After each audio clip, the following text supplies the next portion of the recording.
Hola, buenas tardes, bienvenidos a serenitymarkets.com. Les habla José Luis Cárpatos y esta es nuestra crónica de cierre de la sesión de hoy, miércoles 2 de octubre.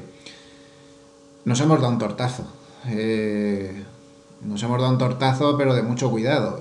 Ahora mismo acaba de cerrar, esperado hasta el cierre para hacer el vídeo, a ver hasta dónde llegaba. Acaba de terminar la subasta de cierre en Europa y estamos hablando de un menos 3% el Eurostoxx, menos 3%. Momento que pongamos en diario. Ahí lo tenemos. Se ha ido directo a un retroceso de Fibonacci del 50% de todo el tramo de subida anterior. Y les llamo la atención sobre una cosa de la que hemos hablado tantísimas veces en estos vídeos, de la gran asimetría de la bolsa.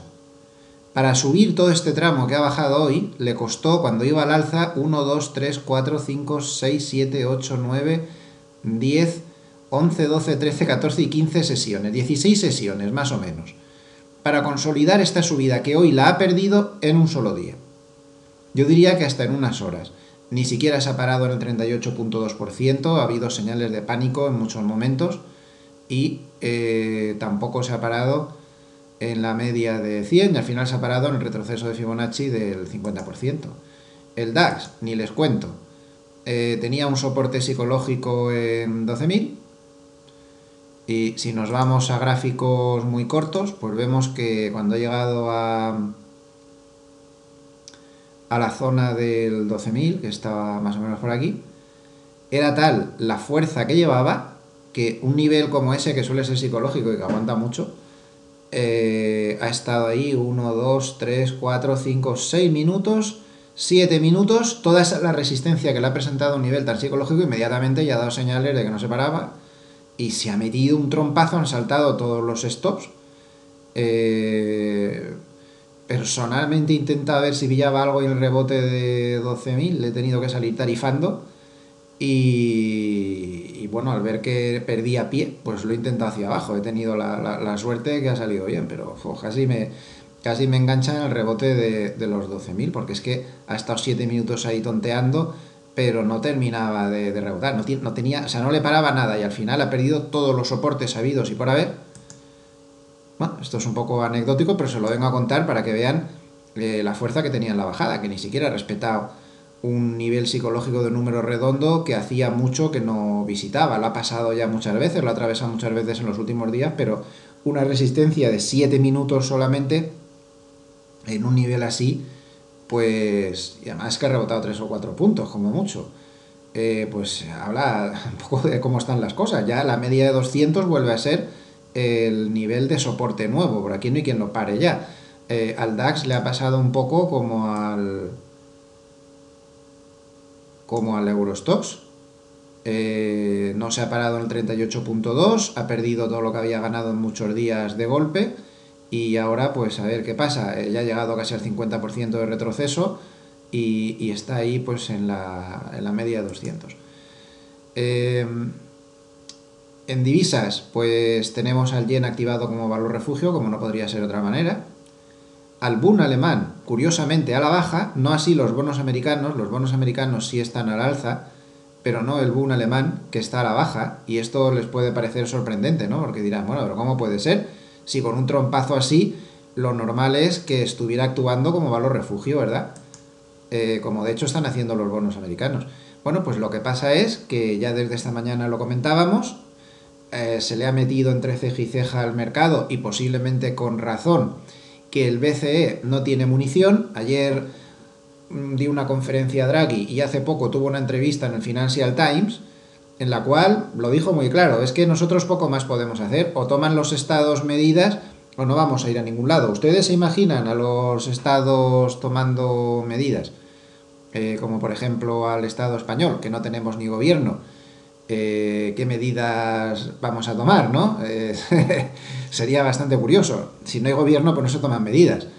Bueno, pues es lo que hay. Entonces el mercado interpreta que al BCE se le han acabado los cartuchos.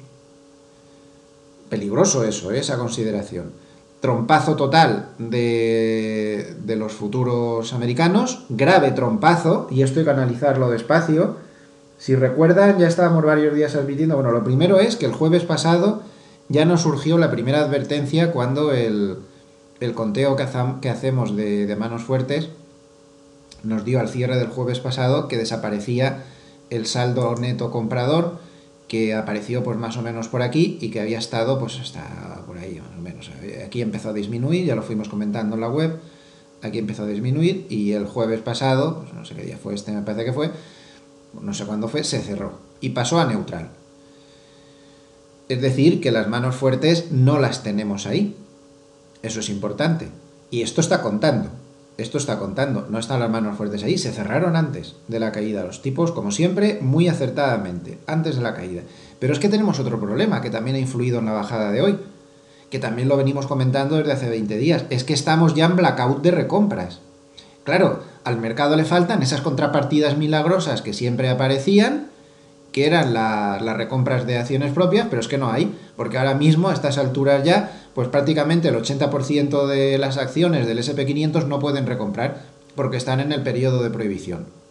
Y así estaremos durante lo menos 2 semanas y media más.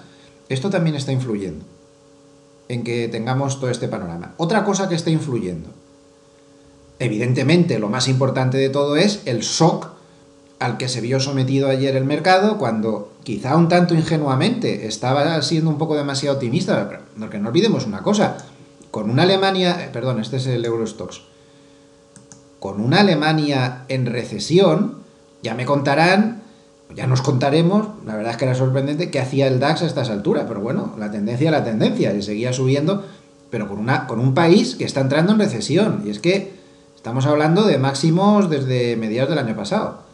Y con una eurozona, mírame y no me toques, un Eurostoxx, pues que por la distorsión del vencimiento, pues había llegado a máximo de varios años. Y al final, el vencimiento de derivados marcó la pauta, ¿no? Después del vencimiento de derivados, pues ha venido la debilidad. No inmediatamente, pero sí al cabo de unos días. Son muchas cosas las que se juntan. Otra cosa que se ha juntado, desde luego esto del shock macro es importantísimo. Y ahora volvemos sobre esto, porque es muy importante y aún no hemos terminado de darle vueltas al asunto.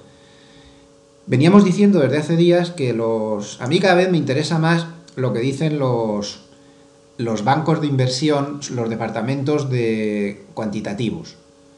Dan datos muy valiosos. Morgan Stanley tiene uno que lo dice muy bien. Bueno, casi todos tienen, ¿no? Pero especialmente me gustan los de Morgan Stanley y los de Nomura. Sobre todo Nomura. Nomura afina mucho. Nomura tiene ahí un par de analistas muy buenos. Uno de ellos con nombre japonés, debe ser de Japón, el banco de Japón, que afina mucho, no me acuerdo el nombre. Yo a estas edades los nombres japoneses no los retengo. Pero el tipo afina mucho. Y si recuerdan, veníamos diciendo que Nomura se le había caído la boca de decir que todo lo que fuera a moverse por debajo del 2935 iba a generar un cambio de posición de los CTAs entre otros grandes agentes del mercado que iban a meterle un zurriagazo de mucho cuidado. Pues ha acertado Nomura. Ha perdido el 2935 y el mercado se ha caído, pero como una bestia, ¿no? Ahora Nomura dice que un cierre por debajo del 2903 podría suponer que empieza una rotación de los CTAs hacia cortos. A nosotros aún no nos da el saldo de manos fuertes eso de cortos, no sé hoy al cierre de hoy, porque como se está moviendo tanto no lo sé, pero al cierre de ayer ni por asomo estaban neutrales, pero bueno, ellos tienen cálculos más finos y decía que por debajo de 2903 se podían empezar a abrir cortos, objetivo 2850, que ahí es el objetivo que tienen todos, 2850, claro, si llega a 2850 ya pocos cortos se van a abrir, porque esperarían a que se perdiera esto, pero digamos que el nivel es 2903, todo lo que sea por debajo cortos con este objetivo, y todo lo que sea, según Nomura, cierres por debajo de 2960 van a generar que se cierre más gente larga que aún no se ha cerrado. Por debajo de 2903, además añadiendo cortos. Todo esto ha influido mucho en el mercado, se ha perdido ese nivel y se ha ido a freír espárragos, como ha influido mucho en el DAX, cuando ha llegado al 12.000. Como digo, solo ha aguantado, que además estaba reforzado por el 38.2% de Fibonacci, ha aguantado 7 minutos ahí y en cuanto ha empezado a perder pie, pues han saltado stops hasta el infinito, ¿no? Y de ahí que haya acelerado más. Así que estos factores de cambios de posicionamiento pues están influyendo mucho en el mercado. Yo cada día me voy a fijar más en estas cosas e intentaré ponérselo siempre en la página, porque me he dado cuenta que los quants cada vez pesan más. Hay que saber la gama del mercado en general, cuánto están considerando esta positiva, negativa, no sé, con una serie de tecnicismos que a mí me parecen cada vez más interesantes y cada vez pienso que el mercado se ve más en las alcantarillas. Bueno, dicho esto y aclaradas todas estas cosas, hoy además ha habido algún dato macro que otro que ha empeorado las cosas. Por ejemplo, el de Nueva York, el de condiciones de negocios de Nueva York, suele ser un dato al que no se le presta mucha atención, pero otro que tal, se esperaba que quedara por encima de 50 y ha quedado, no sé, no me acuerdo, ahora 43 y pico. O sea, la misma línea del ISM de ayer. Entonces, aunque es un dato menor, le han dado una importancia desmedida, pues porque veían que la cosa pues se está poniendo fea de verdad. El dato de ADP también ha quedado peor de lo esperado. El de creación de empleo privado no ha sido muy importante, pero bueno, ahí está. Bueno, ¿y qué le pasa al mercado? ¿Qué está pasando aquí? Al margen de todas estas consideraciones técnicas, de posicionamiento, de historias que son importantes. En los sectores ni me molesto, ¿no? Porque todos los sectores han ido a freír espárragos directamente en Europa. ¿Qué le pasa al mercado? Ahora ya nos tenemos que fijar, antes de pasar a lo que le pasa, termino el capítulo anterior con las medias de 200. Ahora ya aquí lo que hay que vigilar es la media 200 del DAX. El Eurostoxx la tiene más lejos, este es el único que se libra de momento. La media 200 del S&P 500, que se está acercando a pasos agigantados. La media 200 del Nasdaq, en eso nos tenemos que fijar. ¿Qué le pasa al mercado? Pues a ver, el mercado le ha dado un shock, en lugar de anafiláctico, como es en las alergias, pues un shock macroeconómico. Se ha dado cuenta de repente que era muy ingenuo, que estaba pensando que a Estados Unidos no le afectaba todo el enfriamiento y que eso nos iba a salvar a todos. Y de repente se ha dado cuenta con esos datos de ISM y compañía que a Estados Unidos le afecta como a todo hijo de vecino. Y entonces el mercado dice, madre mía, que en la guerra comercial nos está haciendo la puñeta. Y entonces miran a Trump, al presidente de Estados Unidos, y miran a la Reserva Federal, que son los que se supone que tienen que salvar al mercado, entre comillas, o que tienen que tomar medidas. Y se encuentran a una Reserva Federal con, digamos, en una zona de despiste generalizado, total y absoluto, que no se daban por aludidos. La Reserva Federal ha cometido un grave error. Hasta hace 5 minutos estaban diciendo que esto no era para tanto y que la economía de Estados Unidos no estaba afectada por la recesión, ¿no? El enfriamiento global, ¿no? Se han equivocado, pero de abajo arriba. Bueno, no es infrecuente que los bancos centrales se equivoquen. En la historia encontramos muchos casos. Y luego el mercado dice, ostras, la Reserva Federal, no sé yo si se va a enterar a tiempo para tomar medidas. Está descontando casi en un 70% ya una bajada de tipos en octubre, antes del dato de ISM lo descontaba en un 30 y tantos, pero luego miran a la otra parte del gobierno económico de Estados Unidos, a Donald Trump. Y claro, ya empieza a dar miedo. El mercado se está dando cuenta que era un personaje pues que a lo mejor le había hecho gracia en determinados momentos, sus ocurrencias, la bajada de impuestos que fue la causante de, ¿verdad? Eso tuvo mucha influencia en la subida de las bolsas, pero ahora se encuentra con un personaje al frente de la política económica del país, enfrentado con el Banco Central, y que a media tarde va y suelta en un tuit que el culpable de esta caída es el impeachment. Cuando les puedo asegurar, miren, yo me leo todo lo que cae en mis manos de toda la banca privada, de todo el mundo del universo, de todos los boletines, de todas las cosas raras, de un montón de fuentes de noticias. No he visto ni a una sola en toda la caída de hoy que dijera, pero es que ni remotamente, que esta caída ya no es que viniera por el impeachment, que no lo han dicho, sino que tuviera que ver remotamente. Nadie. Todo el mundo decía machaconamente, el mercado está asustado porque se ve que el crecimiento global tiene muchos problemas. Y va este señor y sale diciendo que lo que está pasando es por culpa del impeachment. Claro, el mercado empieza a preguntarse, ¿este señor está capacitado para poder guiar la nave con la que está cayendo? ¿Este señor está capacitado para darse cuenta de que es la guerra comercial la que está causando esto y llegar de una puñetera vez a un acuerdo con los chinos? Y el mercado pues no tiene muy clara cuál es la respuesta. Evidentemente, un presidente no tiene por qué ser el premio Nobel de Economía. De hecho, nunca lo es, que es normal.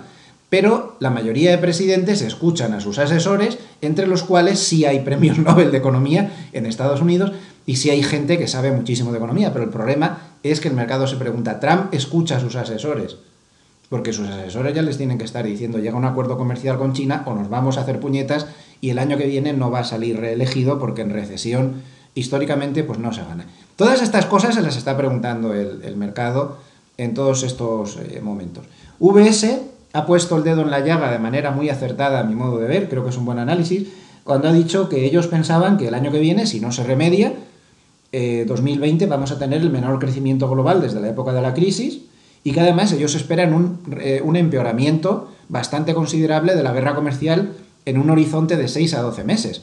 Claro, los chinos tontos no son, están viendo la debilidad política de Trump entre unas cosas y otras, y es muy posible que vayan dando largas para que pase este año a ver si en las elecciones pierde y se encuentran con otro interlocutor. Puede ser que esa sea su estrategia. Entonces, el mercado ahora mismo da la sensación de que está en manos de un solo factor. Porque lo de la temporada de resultados que va a empezar ahora, pues no sé si puede tener fuerza para girar un poco ese sentimiento, ¿no?, que se está instaurando, en cierta manera. El que Trump consiga llegar a un mini acuerdo con los chinos y que se calmen las cosas. Eso sería decisivo. Y sería lo lógico, además. Y sería bueno para ambas partes, para los chinos y sería bueno para Trump. Sería bueno para todos. ¿Lo conseguirá? No lo sabemos. Depende de una persona pues muy cambiante, muy difícil de prever. Lo lógico es que lo intentara, porque esto calmaría las cosas. Pero si se llega a ese mini acuerdo, ¿y qué pasa después? Porque nosotros pensamos como VS, que lleguen a un acuerdo de calado es casi imposible, salvo que se asusten mucho. El mercado a veces pone a todo el mundo en su lugar. Ya lo ha hecho con la Unión Europea en otras ocasiones. A lo mejor esto se da una castaña en los próximos meses de mucho cuidado y se espabilan. No lo sé. El caso es que las cosas pues están como están. Hoy me llamaba la atención un dato que ha dado la web de Sentiment Trader diciendo que el inversor particular tenía la mayor cobertura de opciones de la historia. Porque no lo veía nada claro. Pues al final, por una vez, igual acierta. No sabemos. Lo que no cuadra mucho es que con la que está cayendo el mercado estuviera en máximos históricos. Esto es lo que no cuadra mucho. Entonces, claro, aquí se están haciendo ajustes. Esto no quiere decir nada. A lo mejor sale Trump diciendo no sé qué y no sé cuántas y no sé quintas y te pega otro movimiento hacia arriba. Pero digamos que el problema está que el mercado está un poco emponzoñado por dentro. A mí me da igual el cara suba y se vaya a 3025. El problema va a seguir ahí. O se soluciona lo de la guerra comercial o vamos a tener problemas. Hoy yo ya leía crónicas esta mañana antes de la gran caída que decían: es que si se llega a un acuerdo a partir de la semana que viene entre China y Estados Unidos, el PMI de todo el mundo va a dar una vuelta en V. Eso es mucho correr. Depende de qué acuerdo se llegue, porque si se llega a un mini acuerdo de compro productos agrícolas y yo te quito los aranceles que te iba a poner de más, eso no va a arreglar nada. Otra cosa es que se llegue a un acuerdo de calado. Ahí sí que puede haber una corrección en V del ISM, de los PMIs, remontar todos y salir de este follón. Como dudamos mucho que se llegue a ese acuerdo de calado, ojalá nos equivoquemos, nada deseamos más que nos estemos equivocando, que se llegue a ese acuerdo de calado, inmediatamente pasaríamos a agresivamente alcistas. Pues lo máximo que podemos aspirar es a ese mini acuerdo ahora mismo, que calme los mercados de aquí a finales de año, y el año que viene nos podemos dar un batacazo de mucho cuidado, como no se pongan más medidas y más soluciones. Y esto es un poco lo que hay. No sé si he tenido fortuna en explicarles la situación a mi modesto modo de ver, porque es una situación complicada y muchos de ustedes pues tendrán que tomar decisiones difíciles. Lo único que he intentado es aportar todos los datos que he podido. Por debajo, vuelvo a insistir, están las medias de 200 ahí. Eso es la clave, es el soporte clave. Hasta ahora basta ver que el SP500 en todas y cada una de las caídas que ha tenido en el año, ese ha sido su salvavidas. A veces lo ha llegado a rebasar, pero no ha llegado a cuajar. En muy poco tiempo se daba la vuelta por encima. Pues ahí está el nivel clave que todos debemos vigilar. El mes de octubre es el mes más volátil del año, con mucha diferencia. Hoy hemos puesto varias cosas en la web donde se veía y tenemos que manejarnos pues con cierto cuidado. Bueno, vamos a seguir vigilando los niveles. Ya saben que el mercado empieza a ponerse menos nervioso por encima de 2.940 del SP y mucho menos nervioso, se puede tranquilizar de hecho, por encima de 2.960. Por encima de 2.960 ya cesan las ventas. Por debajo aumentan y por debajo de 2.903, pues cuidado con un nivel muy importante ahora mismo en 2.850 que es el objetivo que esta mañana se estaban poniendo algunos bancos que ya estaban recomendando cortos desde que han visto que caía el 2.935. Parece que ahí hay cierto consenso que en ese 2.850, donde está exactamente la media de 200, pues podríamos parar de momento. Pero insisto, por mucho que se pare, por mucho que nos demos la vuelta, porque con esta volatilidad ya puede pasar cualquier cosa, el mercado tiene un problema de fondo. Y es ese crecimiento global. Hoy se ha dado cuenta, a veces necesita algún tipo de catalizador para cotizar las cosas, pero eso no se va a solucionar tan fácil, ni lo va a solucionar la temporada de resultados, por brillante que sea, ni lo va a solucionar un mini acuerdo, solo lo solucionaría un acuerdo de calado. Es muy improbable, pero nunca se sabe. Gracias y hasta mañana.